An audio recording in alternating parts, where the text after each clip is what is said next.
ദേ നോക്കടാ, ഇങ്ങനത്തെ ഒരു കാർഡ്ബോർഡ് ആരുടെയെങ്കിലും കയ്യിൽ കിട്ടി കഴിഞ്ഞാൽ ആരെങ്കിലും വെറുതെ വിടും? ഞാനെന്തായാലും വെറുതെ വിടില്ല. ഇതുമ്പോൾ എന്തെങ്കിലും ഒരു അൽക്കുലത്ത് പണികൾ ചെയ്യാം.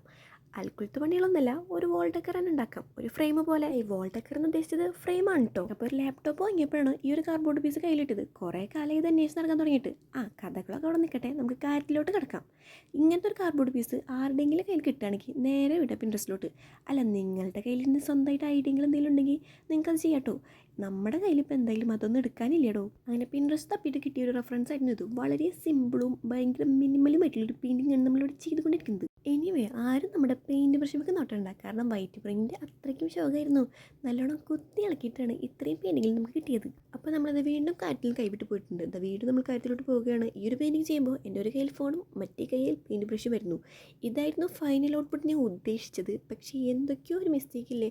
അപ്പോൾ ഞാൻ വിചാരിച്ചു ആ ഒരു ബോർഡറിനെ കൂടി നമുക്ക് ഒരു ബ്ലാക്ക് പെയിൻറ്റ് അടിക്കാമെന്ന്. അങ്ങനെ ബ്ലാക്ക് പെയിൻറ്റ് അടിച്ചുകൊണ്ടിരിക്കുന്ന സീനാണ് നിങ്ങളിപ്പോൾ കണ്ടുകൊണ്ടിരിക്കുന്നത്. ഇന്ന് ചെയ്യുന്ന മൂന്നാമത്തെ പെയിൻറ്റിങ്ങാണിത്. ഒന്നിൽ പയച്ചാൽ മൂന്നാണല്ലോ, അതെന്തായാലും ഇന്ന് സത്യമായിട്ടുണ്ട്. കാരണം ബാക്കി രണ്ടെണ്ണം അട്ടർ ഫ്ലോപ്പായിരുന്നടാ. ആൻഡ് ഇതിനെ പറ്റി പറയുകയാണെങ്കിൽ എനിക്ക് വാക്കുകളില്ല. അത്യാവശ്യം നല്ല രീതിയിൽ വന്നിട്ടുണ്ടെന്നാണ് എൻ്റെ ഒരു വിശ്വാസം. ഇനി നിങ്ങൾ കണ്ടിട്ട് വേണം നിങ്ങളുടെ അഭിപ്രായം പറയാൻ. അതുപോലെ തന്നെ അഭിപ്രായം പറഞ്ഞതോടൊപ്പം ഒരു ലൈക്കും ഒരു സബ്സ്ക്രൈബും ചെയ്യാൻ മറക്കണ്ട. നിങ്ങളുടെ ഓരോരുത്തരുടെ സപ്പോർട്ടാണ് എന്നെ സ്ട്രോങ് ആക്കുന്നത്. അപ്പോൾ എന്തായാലും ഫൈനൽ ഔട്ട്പുട്ട് ഇഷ്ടപ്പെട്ടോ ഇഷ്ടപ്പെട്ടില്ല എന്ന് പറയാൻ മറക്കണ്ട.